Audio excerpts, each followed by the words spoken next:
अभी तो ये ट्रेलर है, पिक्चर तो अभी बाकी बा।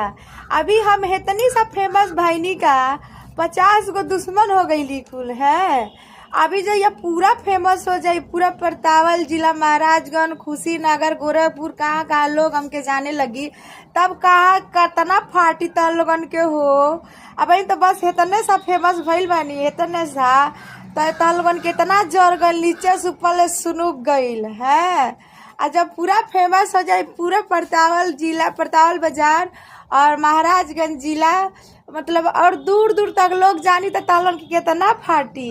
तो फाटी तो बता दिया लोग, हम बड़ा गजब सिलाई करेनी, इतना गजब सिलाई करेनी नू कि मतलब जहाँ ना फाटल रही ना वहू फाड़ के आ हम सी दे। तब प्लीज यह कहल चाहत है, जेकर जेकर फाटी ना प्लीज से परताल वाली भौजी से सिलवा लिया लोग, हम सियले में बहुत माहिर है। ठीक बा।